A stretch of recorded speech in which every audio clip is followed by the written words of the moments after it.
Bismillahirrahmanirrahim. Practice now 8. Calculate the tax payable for a chargeable income of 42,000 according to the tax rate given in table 3.1. हमें calculate the tax payable, हमें tax amount निकालनी है कि tax कितना पे करना पड़ेगा। जो चार्जेबल इनकम है वो हमारे पास 42,000 है, यानी 42,000 पे कम्प्लीटली टैक्स चार्ज हो रहा है। और ये हमें जो टैक्स निकालने हैं according to the table rates given in the 3.1 table. जो टेबल 3.1 में रेट्स गिवन होंगे उसके अकॉर्डिंग हमें टैक्स निकालना है। तो चार्जेबल इनकम जो है वो हमारे पास गिवन है। Chargeable income is $42,000। 42,000 chargeable income हमें गिवन है 42,000। मुझे इस पर टैक्स निकालना है, तो मैं इसको टेबल 3.1 में देख लेता हूँ। टेबल 3.1 हमने पहले भी डिस्कस किया है वर्क एग्जाम जो एक्सरसाइज की क्वेश्चन हैं उसमें। तो टेबल 3.1 में हमें जो पहली रॉ गिवन है इसमें हमारे पास वो इनकम है जो 20,000 से नेक्स्ट 10,000 मीन्स है 20,000 से नेक्स्ट 30,000 तक की इनकम जिसकी है उसके ऊपर टैक्स चार्ज होगा रॉ नंबर 1 के अकॉर्डिंग।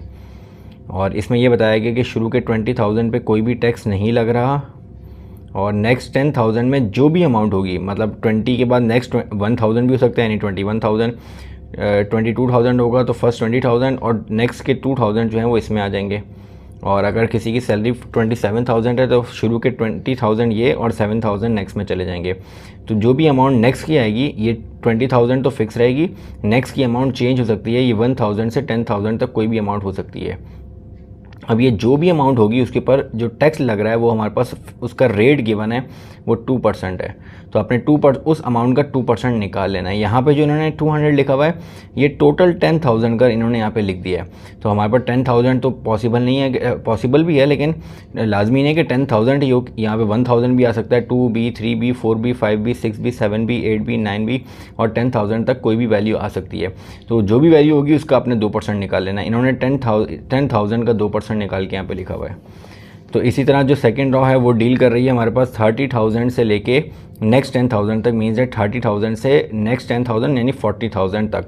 तो शुरू के 30,000 पे जो टैक्स है वो फिक्स अमाउंट है, इस पर रेट कुछ भी नहीं है, फिक्स टैक्स है 200 का। और नेक्स्ट 10,000 में जो भी अमाउंट होगी उसका 3.50% निकलेगा उस अमाउंट का। इन्होंने टोटल 10,000 का 3.50 अमाउंट निकाल के 350 लिख दिया है। इसी तरह ये 10 से 30 है, 20 से 30 है, ये 30 से 40 है, ये 40 से फर्स्ट 40 से नेक्स्ट 40 मीन्स दैट 40 से नेक्स्ट 40 मीन्स दैट 40 से 80,000 के दरमियान में इसमें टैक्स चार्ज हो रहा है। शुरू के 40,000 पे 550 टैक्स है और नेक्स्ट के 40,000 पे 7% चार्ज होना है। इसी तरह फिर 80,000 से नेक्स्ट 40 यानी 80,000 से 120,000 तक। अब यहाँ पे हमारे पास वर्क एग्जाम्पल 8 में जो इनकम गिवन है वो 42,000 है।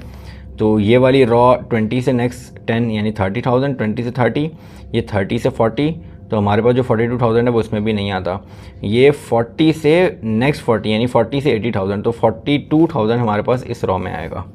तो यहाँ पे इसमें हमारे पास शुरू के 40,000 पे टैक्स फिक्स लग रहा है 550, और नेक्स्ट जो 40,000 यानी ये 1,000 से 40,000 तक की रेंज है, तो हमारे पास 2,000 इस रेंज में आएगा। नेक्स्ट 2,000 उस पर 7% चार्ज होना है।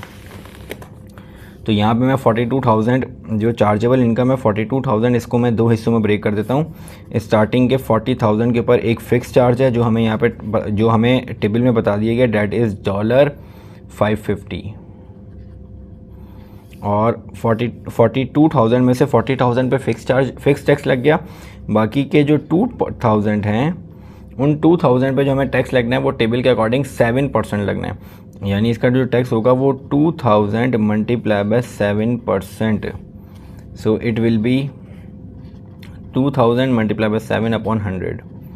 00 से 00 कैंसिल आउट हो जाएगा, ये आ जाएगा 7 7 14 और 140 इट मीन्स दैट स्टार्टिंग के 40,000 पे जो टैक्स है वो 550 है और नेक्स्ट के 2,000 पे जो टैक्स है वो 140 है। इसका मतलब है टोटल टैक्स पेबल वो हमारे पास आ जाएगा $550 प्लस $140, तो 5 और 1 6 690 $690 will be the tax payable amount for the chargeable income of 42,000. So this is the practice now 8. Inshallah in the next video we will start the next question. Assalamu alaikum.